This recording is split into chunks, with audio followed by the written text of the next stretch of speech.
simplesmente parou de funcionar. É Meu muita acesso bloqueou. instabilidade. Data center Ô, não tá cadê o dando mais Rapscast? conta. Não consigo Meu acessar o meu sistema e-mail. caiu. Não sei o que aconteceu.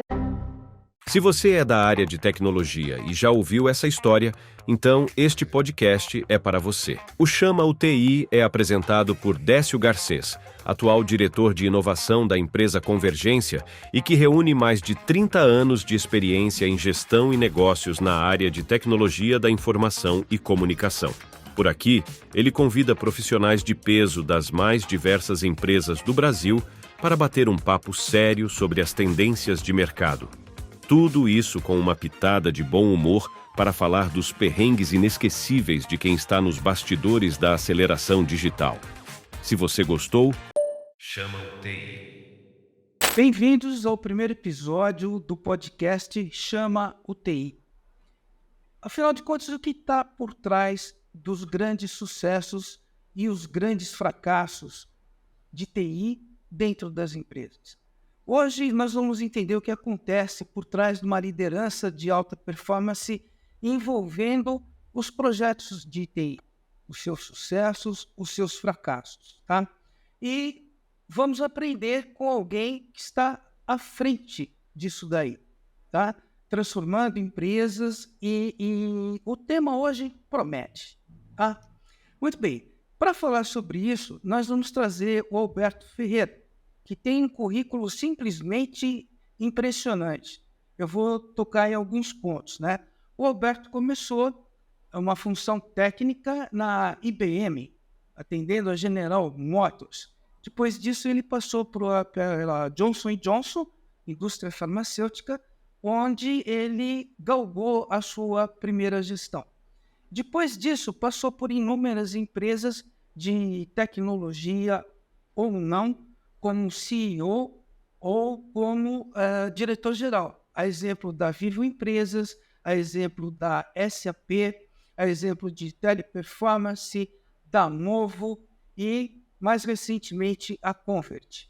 Além dessa carreira de sucesso, nós conhecemos também o Alberto por as suas iniciativas como um empreendedor. O Alberto participou da fundação ou fundação de mais de 9 startups. Entre elas, por exemplo, ele trouxe a Kingston, que todos nós de TI conhecemos aqui para o Brasil, a Syntax Kingston. Ele também montou a empresa, a Schweller Editions. Tá? E o que todo mundo conhece, tanto no mercado de TI como fora do mercado de TI, ele foi fundador da Baden-Baden, aquela excelente cerveja de Campos do Jordão, que foi a primeira cerveja gourmet aqui do Brasil. Atualmente, o Alberto ele tem sido mentor de executivos, basicamente de C-Level, tá? E sendo um dos mais bem avaliados aqui pelo The Founder Institute, que fica na Califórnia, tá? Bom, então se você é um profissional de TI ou líder de TI, fique conosco. A gente tem muito a aprender com o Alberto e fique até o final, porque no final nós vamos ter uma surpresa interessante, tá bem? Fique conosco. Bem-vindo, Alberto. Olá, Décio, tudo bem? Que honra estar aqui. Que legal, fico realmente muito honrado, agradeço pelo convite de ser o primeiro participante aí desse canal Chama o TI. Todo mundo só Nós lembra de também TI na hora ficamos que dá errado, né, Dé? Exatamente. Estamos muito honrados também. O Alberto tem uma importância muito grande para a gente, para o mercado, tá? Mas, Alberto, eu tenho te acompanhado a carreira pessoalmente, né? Durante muitos anos. Mas hoje, como é que o Alberto se define? Olha, Dé, eu venho de uma família classe média, passamos alguns maus bocados com o falecimento do meu pai, eu era muito novo, tinha 11 anos, meu irmão tinha 5, outro tinha 4 e minha mãe tinha 28. E aí eu aprendi algumas coisas na vida depois desse evento, acho que o lado cheio desse copo é que a gente aprende que tem que realmente ter muita fome, muita sede por aprender as coisas, por construir negócios, cumprir bem as suas missões. E desde que eu voltei dos Estados Unidos, né, na época da Johnson, eu morei lá 14 meses e acabei decidindo por voltar. Eu me foi oferecida a possibilidade de ficar, tanto pela farmacêutica, pela Johnson Johnson Farmacêutica, que na época foi a Janssen que me convidou, ou pela própria matriz para ficar lá com o pessoal da América Latina. Eu decidi voltar porque eu vi muita coisa lá, né, muita coisa boa para se fazer no mundo corporativo e muita coisa boa para se fazer no mundo de empreendedorismo. E por isso que eu sempre tive essa vida meio paralela entre a vida corporativa e a vida executiva, né? Sempre foi como empreendedor, né? Essa vida como empresário e essa vida como executivo. Como executivo, eu tinha um plano de carreira que eu fiz na contracapa de um livro do Lee Iacocca, que você conhece bem, e deu tudo certo o plano de carreira. Eu consegui atingir os meus objetivos, principalmente o objetivo final, que era se transformar em presidente de empresa antes dos 45 anos de idade. Eu cheguei aos 43, que eu fui presidente da SAP Brasil. E do ponto de vista de empreendedor, eu também acabei me metendo em muitos negócios com a fundação, sozinho ou com a cofundação de alguns negócios, como você mencionou, a Syntex Kingston, a Schweller Edition. Então ia desde memória de computador, passando por fotografia autoral e artística e terminando aí na Baden-Baden, que todo mundo conhece, que hoje é uma marca da gigante Heineken, que comprou da Brasil Kirin. Então eu sou um cara que sempre fui super ativo, com várias atividades ao mesmo tempo, mas sempre muito consciente de onde eu vim, do que eu tive que enfrentar e principalmente de como eu posso ajudar as pessoas. E estar nesse podcast, para mim, faz parte disso, faz parte desse propósito de chegar agora com quase 60 anos de idade e falar, poxa, está na hora de começar a devolver para a sociedade um pouco do que ela me deu, em termos de conhecimento, em termos de oportunidade. Então, por que não dividir isso com as pessoas? E esse hoje é um propósito que eu sigo muito, Décio. Eu estou muito dedicado a compartilhar os conhecimentos que eu sei, que eu aprendi na vida, fazendo coisas certas, coisas erradas, mas principalmente devolver para a sociedade um pouco do que ela me deu. E é basicamente isso. Roberto, você falou em fazer coisas certas e coisas erradas. Durante um período na sua formação inicial como gestor, você teve inclusive envolvido em processos de qualidade total. Sim, Parece sim. que você chegou a ser até instrutor de qualidade. Fui. Do PMQ, Você Processo de Melhoria diria de Qualidade. que errar faz parte do processo? Pergunta interessante, Décio, porque na nossa época, quando eu digo nossa época, eu estou dizendo a nossa época de gestor, né, na minha época, na sua época de gestor, o próprio PMQ, que era o Processo de Melhoria da Qualidade, da qual eu fui instrutor, era o principal objetivo era fazer certo da primeira vez, sempre. Né? E isso nos cria, na verdade, uma cultura e uma percepção de que o erro é uma coisa ruim e que você tem que evitar de qualquer maneira. Então, logicamente, se você está preparado para isso, eventualmente você vai errar menos. Mas o erro faz parte dos processos de inovação. Os erros fazem parte do processo de aprendizado, de você sempre ter uma solução diferente daquela que você estava acostumado a aplicar nos tempos passados. Então, a gente vê hoje, por exemplo, no Vale do Silício, e várias empresas que são empresas inovadoras, o erro não é só tolerável, como ele é até fomentado. Ou seja, cara, erre, conserte rápido, torça para que não custe muito e tente não errar 2 vezes ou 3 vezes, senão aí fica difícil. Mas aprenda com seus erros e erre muito pensando em inovação. Quer dizer, eu fico imaginando quantos protótipos do primeiro iPhone não surgiram antes da gente ter esse pequeno explante, né? Não é nem implante, é um explante, que é uma parte da gente externa que faz parte do nosso corpo. Agora, quantos erros não aconteceram?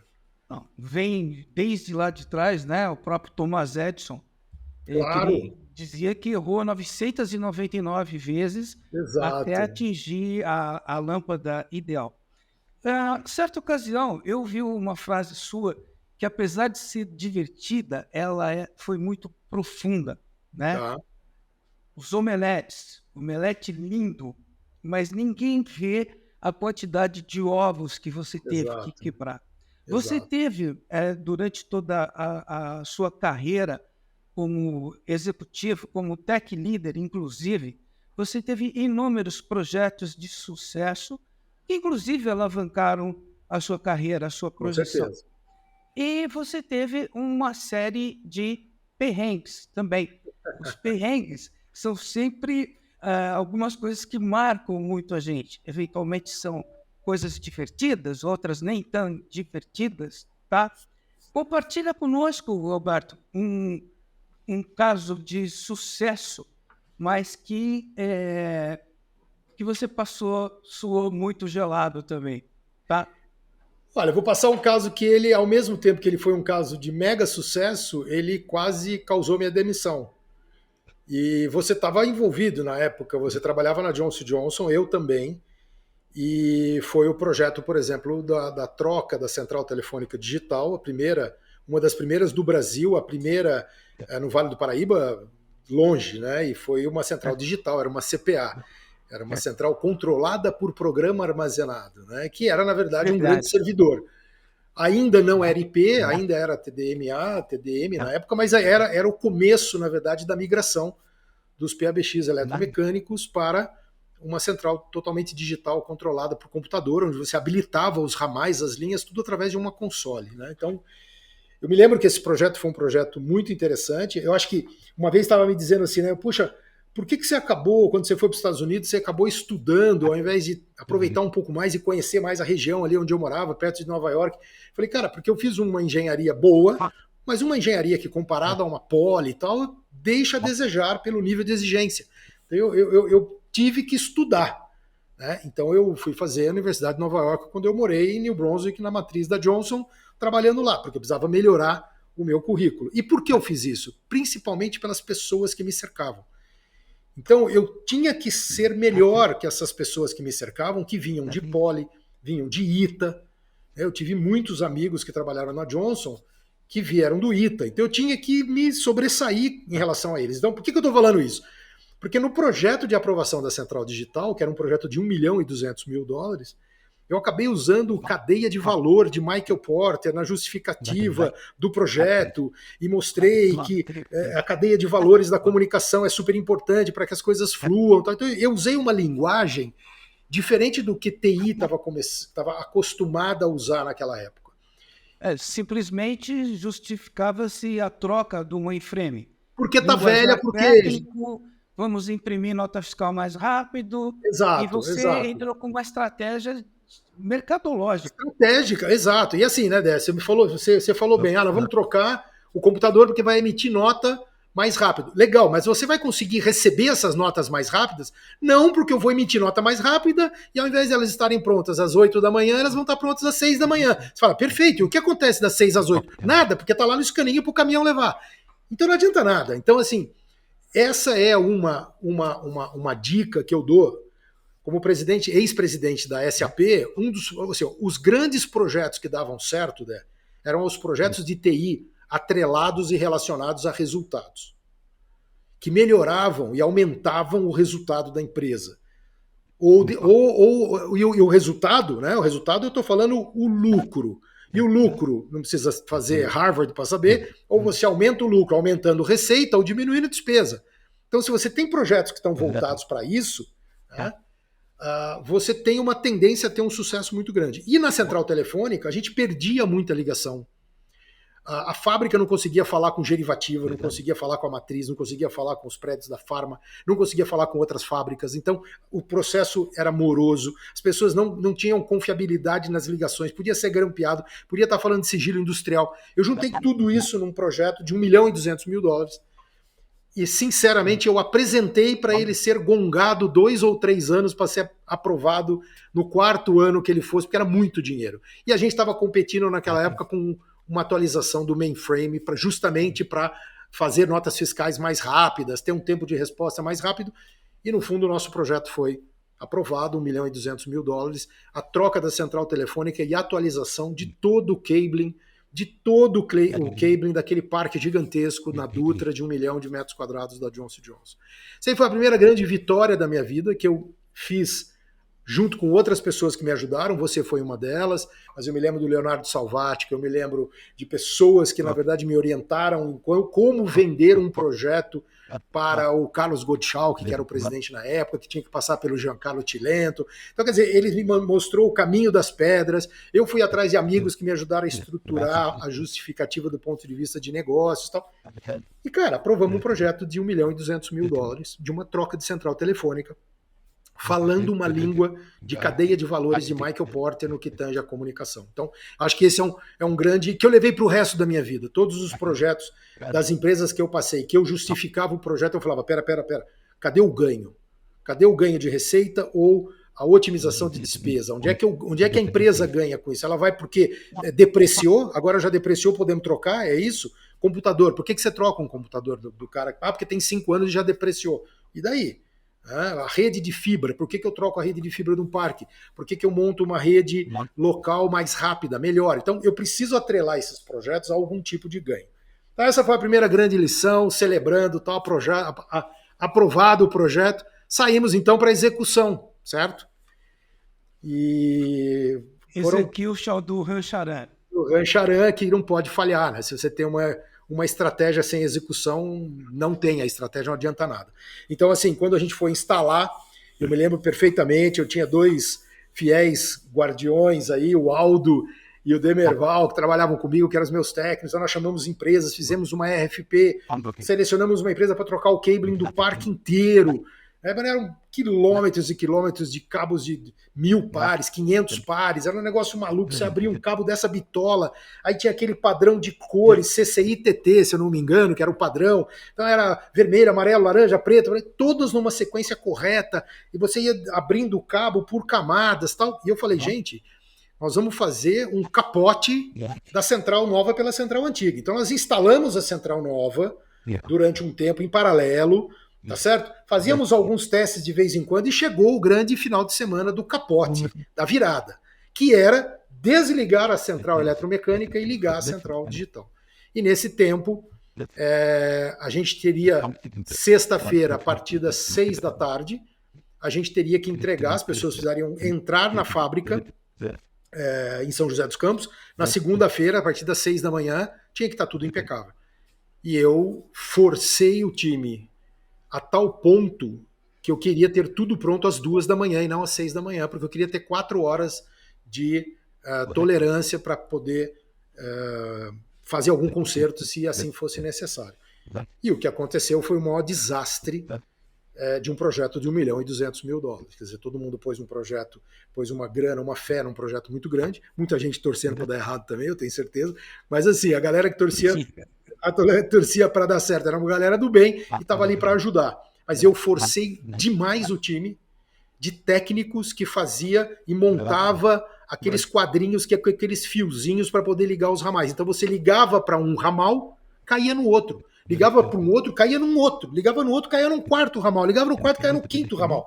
Foi uma confusão generalizada, porque a partir de um certo momento, que eles erraram a sequência das cores, todas as cores que vieram, os cabos que vieram depois daquela sequência foram ligados errados. Dando um exemplo, se o ramal 3544 era preto e vermelho, ali tinha um preto e o vermelho foi passado para o outro lado e depois entrou um laranja, então ligava para o 3588. É uma confusão generalizada. Eu só não perdi o emprego porque a empresa foi super tolerante comigo e me fez consertar o mais rápido possível. Eles entenderam que o que aconteceu foi porque eu forcei demais o time para ter uma performance ainda melhor e ter um risco ainda menor, mas eu corri um risco muito grande a partir do momento que eu coloquei o pessoal em turmas de 12 horas fazendo e abrindo os cabos e fazendo aquelas conexões todas numa cor padrão, sem um erro, absolutamente nenhum erro.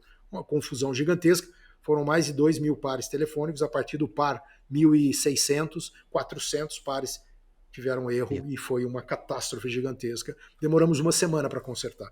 O pessoal chegou, os usuários chegaram até a criar uma listinha de ramal paralela, dizendo, olha, quando você liga para o 3455, ele cai no 3488, tá? Eu começou até a rolar uma lista paralela, eu quase perdi o emprego na execução. Né? Então, porque forcei demais o ser humano. Né? Esquece que você está lidando com gente, você não está lidando com máquina. Outra lição que eu levo até hoje para mim. Era exatamente o que eu ia te perguntar. Qual foi o seu aprendizado, Até assim, hoje, porque foi do brilho ao caos em poucas horas, né? Foi. Tá?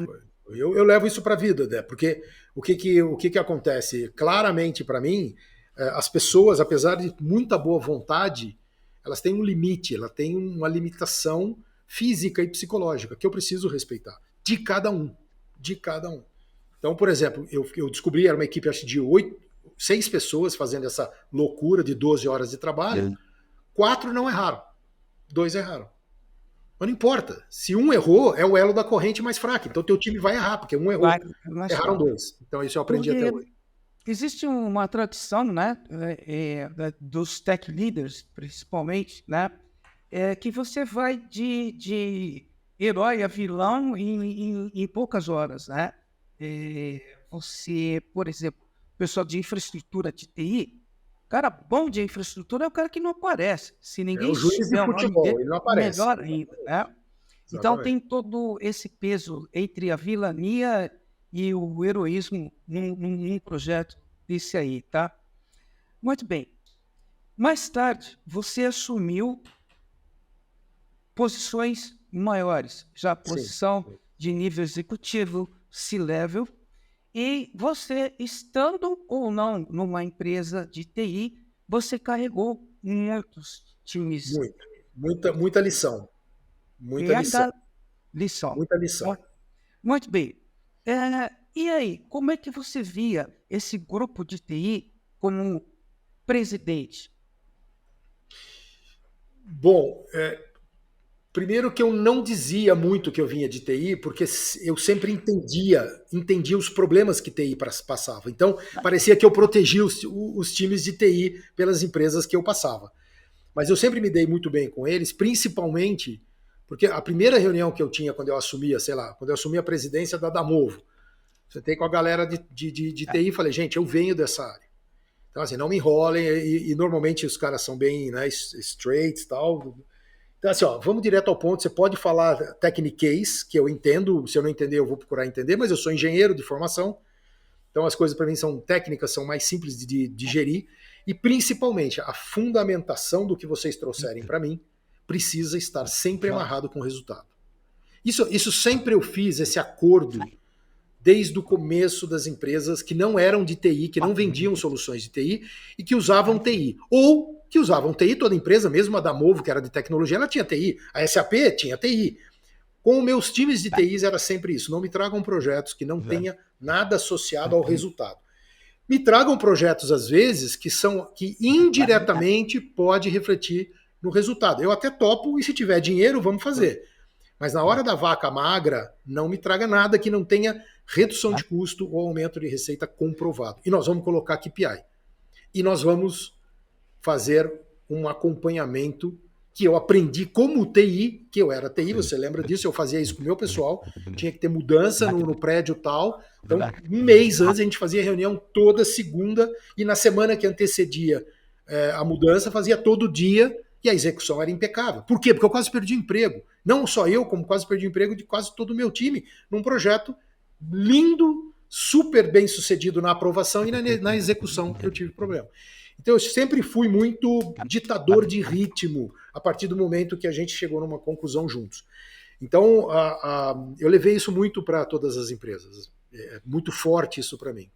Você tocou na Damovo. Sim, a Damovo, ela foi uma spin-off da Ericsson. Ericsson, exato. Vocês elaboraram um conceito, um projeto e uma iniciativa de comunicação colaborativa em cloud. Sim. Aquilo tinha tudo para dar certo. Por que não deu? Pela soberba. Soberba. Quando eu assumi a Damovo era a quarta filial, a quarta Damovo do mundo. Ela perdia para a matriz e para 2 filiais, Alemanha e Benelux, que era Bélgica, Luxemburgo e Netherlands, que era a Holanda. Então, que era tratado como se fosse uma filial só. E a da Morro Brasil era a quarta. O Mike Parton, que era o presidente na época, quando ele assumiu, ele falou assim, olha, Alberto, o seu grande objetivo é levar a empresa para a segunda posição em 3 anos. Tá certo? O mercado ajudou. O trabalho que a gente fez foi muito legal. Consegui misturar parte do time da Damovo, que já estava, com gente nova que eu trouxe. Fizemos um time muito bom, uma máquina de gerar vendas. E em 2 anos, a gente tinha passado, inclusive, a matriz. Marcelo, o Brasil, você primeiro lugar global. Primeiro lugar do grupo global. Né? Então, a gente passou, inclusive, a matriz. O Brasil estava com aquele The Economist, o Cristo Redentor, decolando. A Europa não estava tão bem, então o mercado ajudou, mas deu oportunidade e nós entramos numa máquina de vender, pau, passamos a matriz. Aquilo me deu um certo orgulho, claro, imagina, quem não é orgulhoso de cumprir o prazo um ano antes do tempo, numa posição acima e batemos todo mundo. A gente era respeitado pela matriz que ficava na Inglaterra, que batia continência para nós. Quer dizer, foi um negócio espetacular. E a partir desse momento, nós agora vamos fazer mais. Então eu chamei a Cisco, chamei o Rodrigo Abreu, acho que o Marcelo Menta, na época, atendia a gente, montamos um plano de, através de equipamentos Cisco, prover para o cliente comunicação na nuvem, gerenciada na nuvem. Era um negócio super inovador, e voltando à pergunta do erro, da questão do erro, eu não estava acostumado mais a errar muito, fui altamente influenciado pelo ego e pela soberba de falar, se eu conseguir trazer a empresa para primeiro lugar aqui agora, se eu fizer um projeto desse, a gente dobra de tamanho. Fomos parar no The Wall Street Journal, eu e o Rodrigo Abreu dando declaração, tudo perfeito. A gente só esqueceu de um detalhe, a gente estava falando de cloud em 2012. Muito cedo. Uma venda chamada soberba e somada com inovação, com, sei lá, chame como quiser. Foi um projeto muito antes do seu tempo. E ali eu quase quebrei a empresa. Então ali, quando chegou 1 ano e meio de projeto, nós batemos no stop loss, né, que é aquele botão da Bolsa de Valores que encerra o dia, porque senão vai quebrar a Bolsa. Quando eu falei para o meu CFO, olha, quando a gente chegar próximo de 50% de consumo do caixa, a gente para. Quando ele estava com consumo de 49%, logicamente ele veio me avisando, mas quando bateu 49%, já fazia 1 ano e meio que a gente punha dinheiro, o projeto não decolava, a Damovo era uma empresa de médio porte, com caixa de grande empresa pequena, não era uma empresa de média com caixa de empresa média, porque a gente mandava dinheiro para fora, a primeira, né, meu amigo? Você ganhou o lugar, agora manda dinheiro para os outros que precisa. Manda para a Irlanda, manda para a República Tcheca. E aí acabou sobrando o ônus de ser o primeiro colocado. E na questão do caixa, quando bateu 49%, eu bati no stop loss, chamei meu chefe e falei, Mike, a gente vai abortar o projeto. E é isso, quer dizer, isso inclusive, por incrível que pareça, eu aprendi a fazer stop loss, doe o que doer, quando eu quase das 9 startups que você falou que eu fundei ou cofundei, 2 eu quebrei, tá certo? E eu também fiz um stop loss em 2004, 2005, que eu usei esse mesmo conceito em 2013, 2012, quando eu bati eu falei, chega, nós perdemos, enough is enough, não vai levar a gente pro buraco, porque eu quase fui pro buraco como pessoa física em empreendimentos de uma escola de equitação em Uaras que eu resolvi montar e quase quebrei. Teve que tacar a mão no botão. Tá bem. Alberto, desde a IBM até a Convert, você passou por diversos movimentos tecnológicos, movimentos de mercado. Então, você passou pelo downsize, você passou pelo início da rede digital de serviços integrados, reengenharia, famoso projeto Ethos. Aí depois a gente veio com a bolha da internet. Eu lembro quando você trouxe o primeiro BlackBerry para começar a implementação de smartphones, né? E a gente vem acompanhando, trabalhando e exercitando toda essa movimentação. A pandemia chamou a atenção para algumas coisas. Vários dos projetos que estavam engavetados pelos executivos de TI vieram à tona e foram aprovados rapidamente e de uma forma até impulsiva. Algumas coisas não deram certo, tá? Então, nós estamos falando muito em inovação e transformação digital. E nos últimos meses, ou principalmente do ano passado para cá, a gente está falando muito de inteligência artificial. Como é que você enxerga esse movimento de inteligência artificial e qual o impacto dela nos negócios contemporâneos? Essa é uma pergunta do milhão, né? É uma pergunta interessante, é uma pergunta que a resposta o tempo vai dizer. Mas assim, primeiro que o impacto dela na humanidade é diferente do que reengenharia, do que downsizing, porque são coisas que envolvem qualquer pessoa. Né? A nova inteligência artificial. Porque vamos lá, né? Inteligência artificial, desde 2014, 12, 13, eu uso machine learning. Quando eu era presidente da Teleperformance, por exemplo, a gente usava machine learning, que são máquinas que aprendem para responder. Isso é inteligência artificial. Qual é a diferença daquela inteligência artificial para essa inteligência artificial de hoje? 10 anos depois. Bom, 10 anos. Primeiro... A gente vê lá Watson para aplicativos de baixo custo. Primeiro é a questão da potência de processamento. Né? O engine, o motor que está por trás de uma máquina que aprende a responder um bot de atendimento hoje, com Gemini, com o ChatGPT, é uma outra brincadeira. Isso me leva ao segundo ponto. Né? Eu acabei de falar 2 nomes de produto. Quer dizer, então, antigamente, quem mexia em inteligência artificial, machine learning, por exemplo, eram só os nerds que estavam enfiados nos porões das empresas, que iam buscar informação na web, nos seus fóruns, tal. Cara, agora você tem no seu celular. Então, primeiro, a capacidade de processamento é uma coisa astronomicamente maior. Segundo, a interface e a acessibilidade é ridiculamente simples, o que não era atrás, tá certo? E terceiro, que eu acho que é o mais desafiador, é que ele pode ser usado por qualquer pessoa. Pessoas que pensam e fazem o bem, pessoas que pensam e fazem o mal. Então, ao mesmo tempo que inteligência artificial, ela tem, por exemplo, exemplos na saúde, na cibersegurança, que ela tira de letra um monte de coisas, ela antecipa exames prevendo esta pessoa daqui a 3 anos vai ter câncer de mama. Em cybersecurity, fala, se prepara, porque se tudo continuar nesse movimento, daqui a 2 ou 3 meses vai ter alguém tentando fazer uma invasão por aqui. Quer dizer, isso aí não tem como o ser humano fazer mais do que ele já faz.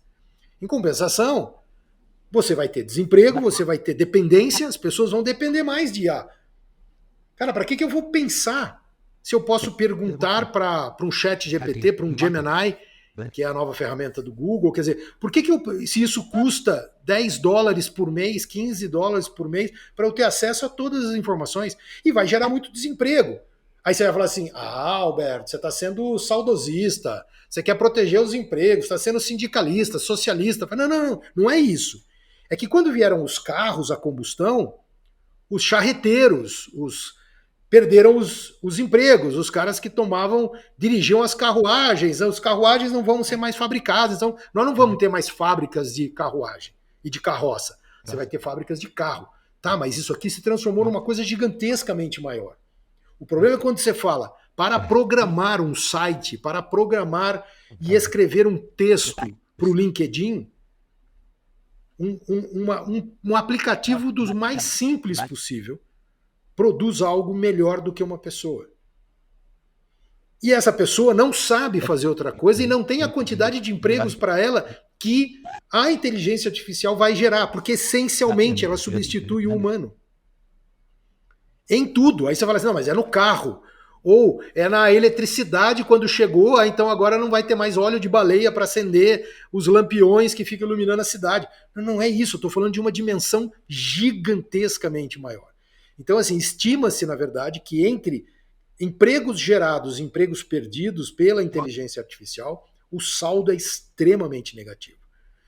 E aí você fala, não, as pessoas vão cuidar das coisas mais nobres. Não, como mais nobre, se você está passando solução de problemas complexos para a inteligência artificial fazer.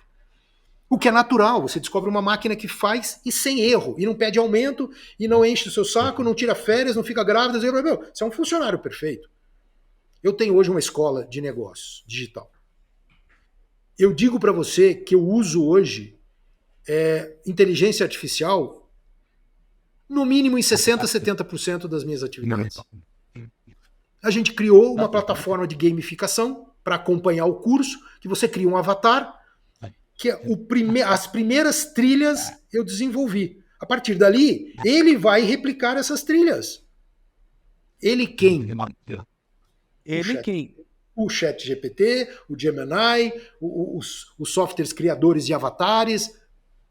Então, assim, me preocupa um pouquinho, né, a questão de você realmente ter que abordar com muito cuidado esse assunto.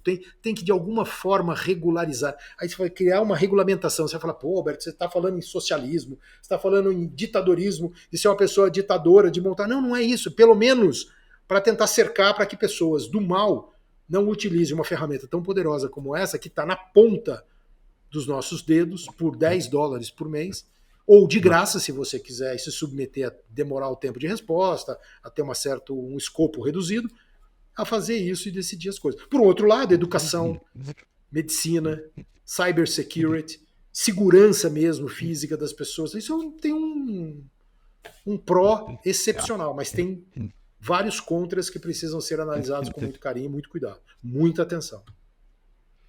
Não é um movimento tão simplificado como foi a substituição das digitadoras, das caixas bancárias, alguns metalúrgicos por robôs, né? O que é bom, Décio, é que TI é o fundamento da inteligência artificial. Então, se os profissionais de TI evoluírem junto com essas linguagens de programação e não ficarem tão apegados ao que eles faziam antes, e sim pensar em novas formas de fazer e errar, e acertar, e errar, acertar, errar, acertar. O profissional de TI tem muita sobrevida ainda. Perfeito, Alberto. Bom, na sua carreira, Alberto, mesmo na sua primeira gestão na Johnson, até mais recentemente na Convert, você deixou uma trilha de executivos, uma trilha de líderes de alta performance. Em todos os lugares que você passou, você deixou líderes de alta performance. Tá? Qual a importância disso no sucesso dos empreendimentos que você passou? Seja ele para uma multinacional francesa, seja para o seu próprio empreendimento, tá? A importância de uma liderança de alta performance para o sucesso e ou fracasso dos negócios. Olha, Décio, tinha muita gente que me perguntava isso, o que me fez ter um relativo sucesso no mundo corporativo, né? Os últimos 21 anos eu fui presidente ou diretor-geral e, em paralelo ao mundo de empreendedor, ao mundo de empresário, são 9, com a 10ª startup agora que eu estou trabalhando, que é a Escola de Negócio. E as pessoas me perguntavam, mas como é que você conseguiu conduzir isso, né? Primeiro, um quê de loucura, né? Você tem que ter um quê de falar, vou arrumar tempo para fazer.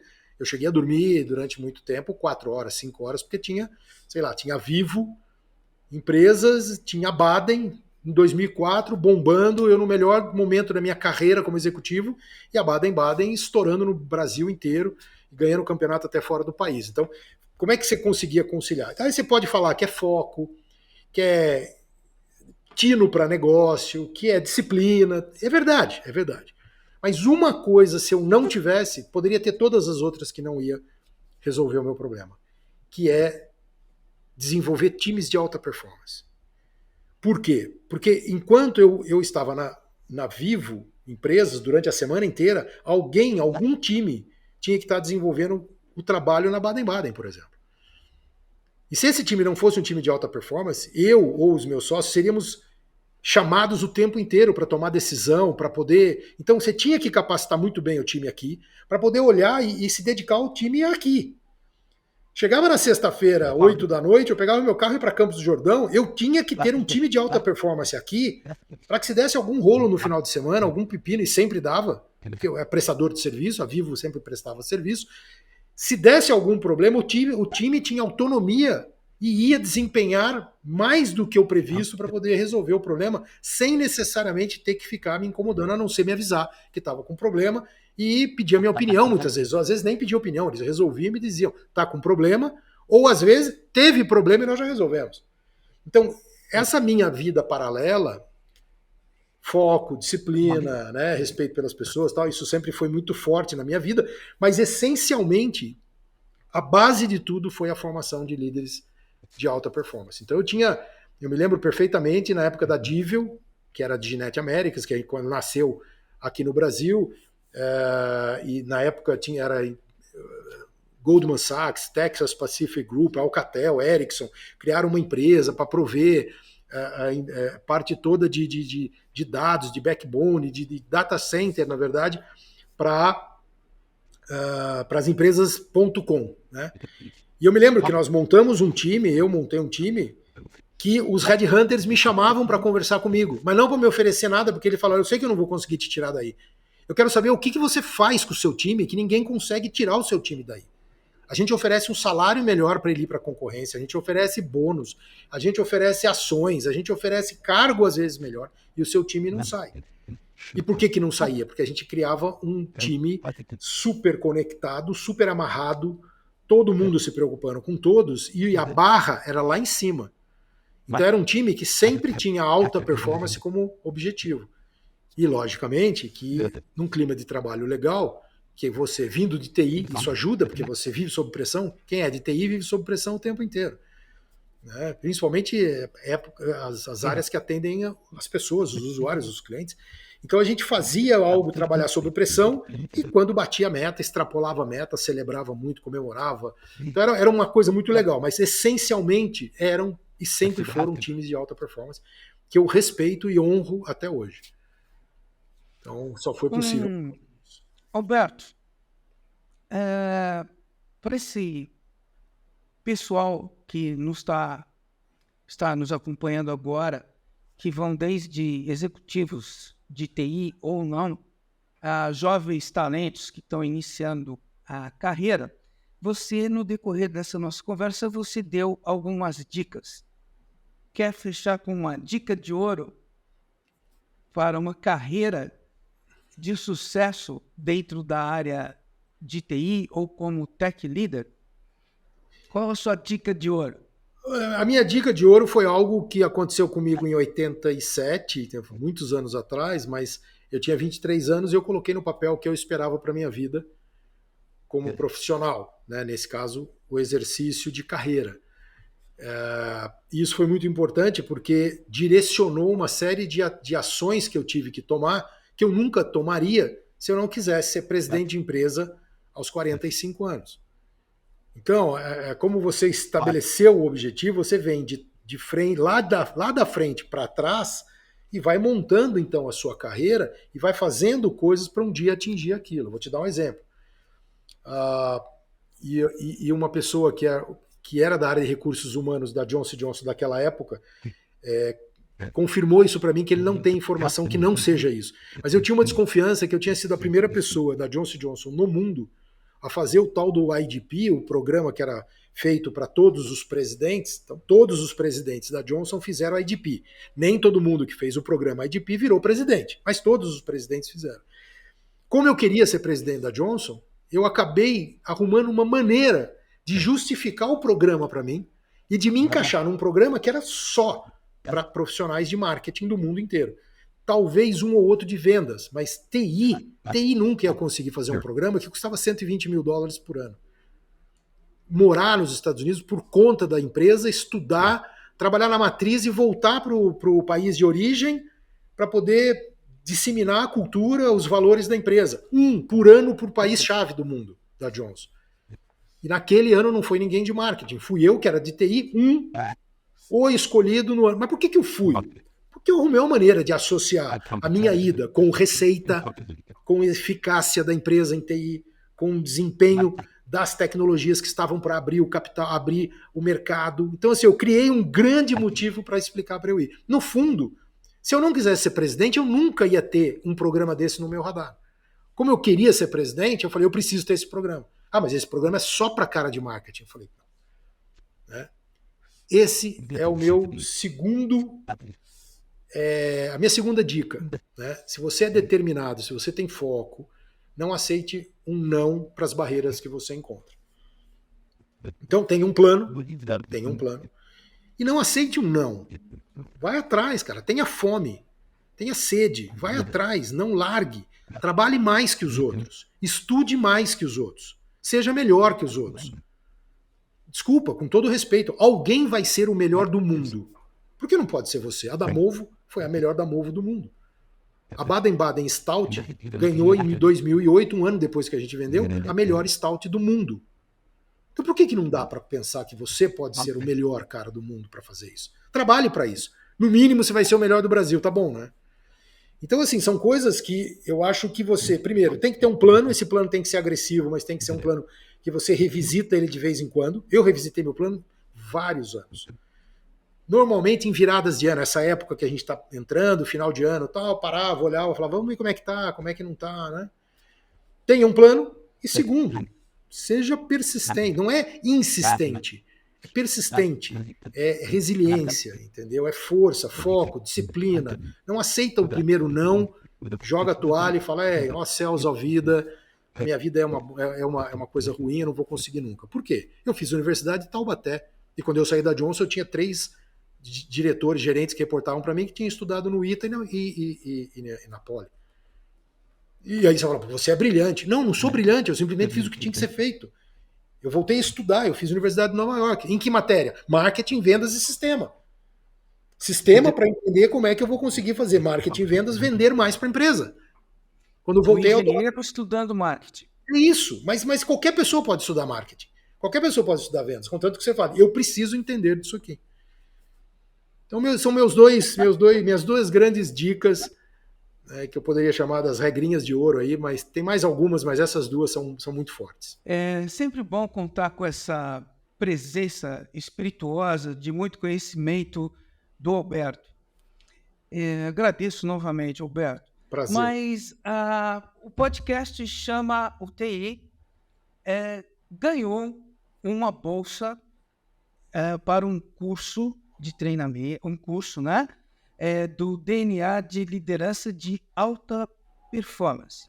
Tá? Como disse o Alberto alguns minutos atrás, fazer certo da primeira vez. Então, esse treinamento, esse curso é destinado aos líderes de TI. Se você for um analista, se você for um técnico de infraestrutura, não é um momento para esse treinamento, para esse curso. Ele é destinado para os tech leaders. Ok? Alberto, conta um pouco para a gente o que é esse DNA da liderança de alta performance.